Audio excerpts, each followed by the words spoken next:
পতেঙ্গার মোহনা পেরিয়ে বঙ্গোপসাগরের নোনা বাতাস আছড়ে পড়ছে চট্টগ্রাম সমুদ্রবন্দরের ৩ নম্বর জেটিতে। সমুদ্রের ঢেউগুলো আজ যেন একটু বেশি অবাধ্য, যেন বহু বছর ধরে বুকে চেপে রাখা কোনো ক্ষোভ আজ আছড়ে পড়ছে কনক্রিটের দেয়ালে। জেটিতে নোঙর করে আছে একটি অতিকায় কার্গো জাহাজ MV-HT পাইনিয়র। ভারতের বন্দর থেকে ১১,৫০০ টন সিদ্ধ চাল নিয়ে এটি বাংলাদেশের জলসীমায় প্রবেশ করেছে। জাহাজের ডেক থেকে বিশাল ক্রেন দিয়ে নামানো হচ্ছে হাজার হাজার বস্তা। সবকিছুই চলছিল সাধারণ আমদানি প্রক্রিয়ার রুটিনে, কিন্তু এই নিস্তব্ধ রাতের আড়ালে ওই চালের বস্তাগুলোর ভেতরে লুকিয়েছিল এক ভয়ঙ্কর ভূ রাজনৈতিক ঔদ্ধত্যের গল্প। দিল্লির মসনদে বসে থাকা নীতি নির্ধারকরা ভেবেছিলেন বিগত ১৫ বছরের মতো এবারও তারা তাদের খেয়ালখুশি মতো যা ইচ্ছা তাই বাংলাদেশের গলার ভেতর চালান করে দেবেন। কিন্তু তারা বুঝতে পারেননি এই বদ্বীপের পলিমাটিতে এখন আর কোনো পরাধীনতার শেকড় নেই। এই মাটি এখন সিক্ত হয়েছে জুলাই আগস্টের তাজা রক্তে। এই দেশের বাতাস এখন আর কারো দয়াদাক্ষিণ্য বা আধিপত্যবাদের গন্ধ সহ্য করতে প্রস্তুত নয়। একটি সাধারণ চালের চালান কিভাবে পরিণত হলো ভারতের দাদাগিরির বিরুদ্ধে এক ঐতিহাসিক নীরব চপেটাঘাতে। কেন রাজনৈতিক বিশ্লেষকরা বলছেন এই চাল ফেরত পাঠানো কোনো সাধারণ বাণিজ্যিক সিদ্ধান্ত নয়, বরং এটি হলো দিল্লির মাটিতে অনুষ্ঠিত হওয়া এক নির্লজ্জ আস্ফালনের চরম জবাব।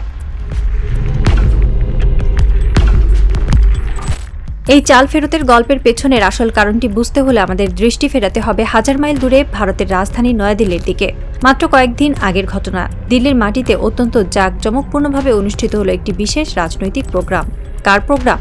বাংলাদেশের বুক থেকে বিতাড়িত ছাত্র জনতার রক্তে রঞ্জিত সেই পতিত স্বৈরাচারী দলটির প্রোগ্রাম। যে নেত্রী এবং যে দল বিগত ১৫ বছর ধরেই নিজেদের দেশের মানুষের ওপর জগত্তল পাথরের মতো চেপেছিল, ভারতের সেবাদাসী হয়ে দেশের প্রতিটি জাতীয় স্বার্থকে দিল্লির চরণে বিকিয়ে দিয়েছিল, তাদেরকেই ভারত সযত্নে লালন পালন করছে।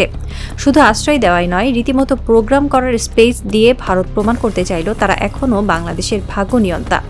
দিল্লির সাউথ ব্লক যেন ঢাকাকে একটি প্রচ্ছন্ন বার্তা দিতে চাইল, তোমরা যতই বিপ্লব করো, তোমাদের আসল চাবি এখনও আমাদের হাতেই। আমরা চাইলে তোমাদের স্বৈরাচারকে আবার তোমাদের ঘাড়ে চাপিয়ে দিতে পারি। এটি ছিল একটি স্বাধীন সার্বভৌম রাষ্ট্রের প্রতি চরম ধৃষ্টতা। ভারতের এই আচরণে বাংলাদেশের প্রতিটি দেশপ্রেমিক মানুষের রক্ত টকবক করে ফুটে উঠেছিল।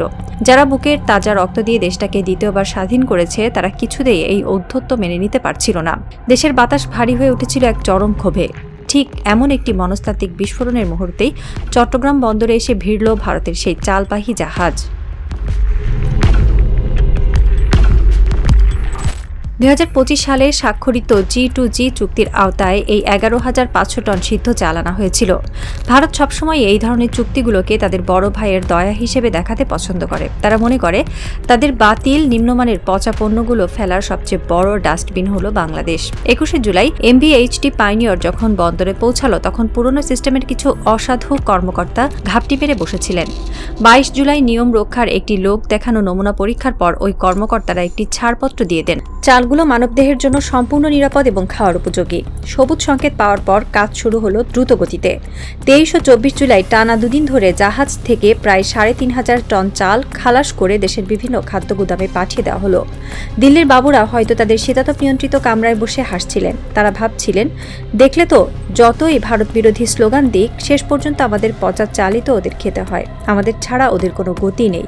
দিল্লির এই অহংকার এবং তাচ্ছিল্যই ছিল তাদের সবচেয়ে বড় ভুল। তারা ভুলে গিয়েছিল এই বাংলাদেশ এখন আর সেই পুরনো মেরুদণ্ডহীন বাংলাদেশ নেই। ২৫ জুলাইয়ের সকাল। ঢাকার তেজগাঁও এবং চট্টগ্রামের হালিশহরের স্থানীয় খাদ্য গুদাম। গুদামের দায়িত্বপ্রাপ্ত সাধারণ কর্মকর্তারা যখন বস্তাগুলো খুললেন, তখন তাদের চোখে মুখে বিস্ময় আর ক্ষোভের ছায়া। চালের দানাগুলো ফ্যাকাশে, ভাঙা এবং ছত্রাকযুক্ত। সেখান থেকে এক ধরনের ভ্যাপসা পচা গন্ধ বের হচ্ছে। এটি শুধু পচা চাল ছিল না, এটি ছিল ভারতের আধিপত্যবাদের সেই পুরনো বিষাক্ত মানসিকতার প্রতীক। আগে হলে এই কর্মকর্তারা হয়তো চাকরি বাঁচানোর ভয়ে, ওপরের মহলের চাপে কিংবা কোনো অসাধু সিন্ডিকেটের ধমকে চুপ করে থাকতেন। তারা দীর্ঘশ্বাস ফেলে এই পচা চালই সাধারণ মানুষের রেশনে পাঠিয়ে দিতেন। কিন্তু আজ তাদের শিরায় বইছে নতুন বাংলাদেশের মুক্ত বাতাস।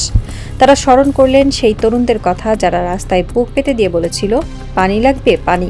যে তরুণেরা দেশের জন্য জীবন দিতে পারে, তাদের প্লেটে এই বিষাক্ত চাল তুলে দেওয়ার মতো বেইমানি এই দেশপ্রেমিক কর্মকর্তারা করতে পারলেন না। তারা কোনো ভয় পেলেন না, সোজা একটি কড়া এবং অত্যন্ত সাহসী রিপোর্ট তৈরি করে পাঠিয়ে দিলেন খাদ্য মন্ত্রণালয়ের সচিব এবং খাদ্য অধিদপ্তরের মহাপরিচালকের টেবিলে। রিপোর্টে কোনো রাগঢাক না করে সাফ জানিয়ে দেওয়া হলো, এই চাল মানুষের খাওয়ার উপযোগী নয়, আমরা আমাদের দেশের মানুষকে এই পচা খাবার খাওয়াতে পারবো না। এই একটি রিপোর্টে শুধু কয়েকটি কাগজের পাতা ছিল না, এটি ছিল আধিপত্যবাদের বিরুদ্ধে একজন সাধারণ বাংলাদেশির মেরুদণ্ড সোজা করে দাঁড়ানোর এক ঐতিহাসিক দলিল। খবরটি যখন মন্ত্রণালয়ের সর্বোচ্চ পর্যায়ে পৌঁছালো, তখন নীতি নির্ধারকদের সামনে দুটি পথ খোলা ছিল।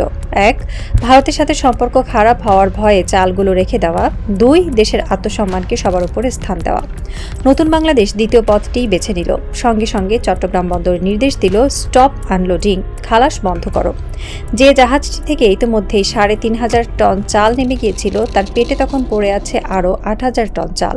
বাংলাদেশ সরকার অত্যন্ত কঠিন, হিমশীতল এবং মেরুদণ্ড সম্পন্ন এক সিদ্ধান্ত নিল। অবশিষ্ট ৮০০০ টন চাল এক ছটাকও নামানো হবে না, পুরো চালান সসম্মানে ভারতে ফেরত পাঠানো হবে। রাজনৈতিক বিশ্লেষকরা যখন এই ঘটনাটি বিশ্লেষণ করলেন, তখন তারা স্তব্ধ হয়ে গেলেন। তারা বুঝতে পারলেন এটি কোনো সাধারণ বাণিজ্যিক প্রত্যাখ্যান নয়, এটি হলো দিল্লির মাটিতে বসে থাকা সেই সেবাদাসীদের প্রোগ্রামের এক নিখুঁত মোক্ষম জবাব। ঢাকা যেন নিঃশব্দে দিল্লির চোখের দিকে তাকিয়ে হাসল। তোমরা আমাদের পতিত স্বৈরাচারকে তোমাদের মাটিতে বসিয়ে আমাদের ভয় দেখাতে চাও? বেশ, আমরা তোমাদের পচা চাল তোমাদের মুখেই ছুঁড়ে মারলাম। বুঝে নাও, এই দেশ আর তোমাদের দয়ার ভিখারি নয়, তোমাদের দাদাগিরির দিন শেষ। কূটনীতির ভাষায় এর চেয়ে বড়, এর চেয়ে অপমানজনক চপেটাঘাত আর হতে পারে না। একটি ৮০০০ টনের থাপ্পড়, যা দিল্লির আধিপত্যবাদের গালে সজোরে এসে পড়ল।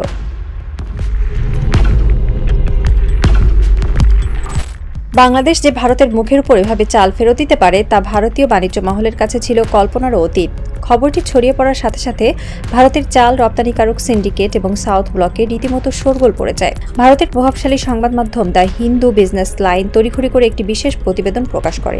সেখানে নাম প্রকাশে অনিচ্ছুক ভারতীয় ব্যবসায়ীরা দাবি করতে লাগলেন, বহু বছর ধরে ভারত নিয়মিত বাংলাদেশের চাল রপ্তানি করছে। এবার চালের মানকে কেন্দ্র করে যে আপত্তি তোলা হয়েছে, তা মূলত একটি রাজনৈতিক খেলা। তাদের এই কথার মধ্যেই লুকিয়ে আছে তাদের আসল অপরাধবোধ। তারা স্বীকার করে নিচ্ছে যে বিগত বছরগুলোতে তারা এভাবেই খারাপ চাল বাংলাদেশে গুছিয়ে দিয়েছে, আর বাংলাদেশ তা মুখ বুজে সহ্য করেছে। আজ বাংলাদেশ যখন তার অধিকার নিয়ে কথা বলছে, তখন সেটা তাদের কাছে রাজনৈতিক খেলা মনে হচ্ছে। এমনকি এক ভারতীয় ব্যবসায়ী তো প্রচ্ছন্ন হুমকি দিয়ে বসলেন। তার মতে, সামনে এল নিনোর প্রভাবে বিশ্বজুড়ে খরা বা আবহাওয়া বিপর্যয়ের আশঙ্কা রয়েছে। এমন একটি সংকটের সময় ভারত থেকে চাল ফিরিয়ে দেওয়ার মতো এই দুঃসাহসী সিদ্ধান্ত ভবিষ্যতে বাংলাদেশের খাদ্য নিরাপত্তায় মারাত্মক প্রভাব ফেলতে পারে। অর্থাৎ, আমাদের পচা চাল না খেলে ভবিষ্যতে তোমাদের না খেয়ে মরতে হবে। কিন্তু এই ফাঁকা বলিতে বাংলাদেশের মানুষ আর ভয় পায় না। বাংলার কৃষক যে সোনা ফলায়, তাতেই আমাদের পেট ভরবে। আর যদি কোনোদিন খাদ্যের অভাব হয়ও, তবু এই জাতি মাথা নত করে আধিপত্যবাদের বিষাক্ত খাবার খাবে না। আমরা ক্ষুধার্ত থাকতে রাজি আছি, কিন্তু কারো দাসের মতো বাঁচতে রাজি নই। সবচেয়ে বড় বিজয়টি হলো আমাদের ঘরের ভেতরের মির্জাফরদের পতন। শেখ হাসিনা সরকারের আমলে খাদ্য অধিদপ্তরের কিছু নির্দিষ্ট প্রতিষ্ঠান এবং অসাধু সিন্ডিকেট একচেটিয়া প্রভাব বিস্তার করেছিল। ভারত থেকে যে কোনো মানের, এমনকি পচা চাল বা গম এলেও এই সিন্ডিকেটের পকেটে মোটা অঙ্কের কমিশন ঢুকত এবং তারা চোখ বন্ধ করে ক্লিয়ারেন্স দিয়ে দিত। এই সিন্ডিকেটগুলো ছিল ভারতের আধিপত্যবাদের দেশীয় এজেন্ট, কিন্তু আজ সেই পুরনো সিন্ডিকেটের শেকড় উপড়ে ফেলা হয়েছে। ভারত চলতি ২০২৫-২৬ অর্থ বছরে ইতিমধ্যেই ১৩,৬০,০০০ টন নন বাসমতি চাল রপ্তানি করেছে। তারা ভেবেছিল বাংলাদেশের মতো একটি বিশাল বাজার চিরকাল তাদের এই নিম্নমানের চালের ডাস্টবিন হয়ে থাকবে। কিন্তু ৮০০০ টন চালের এই ফেরত যাত্রা প্রমাণ করে দিল, মানের সাথে আপোষ করে আর কোনো দুর্নীতি নতুন বাংলাদেশে চলবে না। আমরা আমাদের নিজের ঘর পরিষ্কার করেছি, এখন বাইরের কোনো আবর্জনা এই ঘরে আর ঢুকতে পারবে না। এটি শুধু একটি বাণিজ্যিক সিদ্ধান্ত নয়, এটি হলো দুর্নীতি আর পরাধীনতার শৃঙ্খল থেকে একটি জাতির চিরতরে মুক্ত হওয়ার শপথ। ভোরের আলো কেবল ফুটতে শুরু করেছে। কর্ণফুলী নদীর মোহনায় সকালের স্নিগ্ধ পবিত্র বাতাস বইছে। চট্টগ্রাম বন্দরের ৩ নম্বর জেটিতে নোঙর করে থাকা MV-HD পাইনিয়র জাহাজটির বিশাল ইঞ্জিনে স্টার্ট দেওয়া হয়েছে। জাহাজের চিমনি দিয়ে গাঢ় কালো ধোঁয়া বের হচ্ছে, যা ভোরের আকাশের সাথে মিশে যাচ্ছে। জেটিতে দাঁড়িয়ে আছে শফিক নামের একজন বয়স্ক কাস্টমস অফিসার। তার মাথার চুলগুলো সাদা হয়ে এসেছে।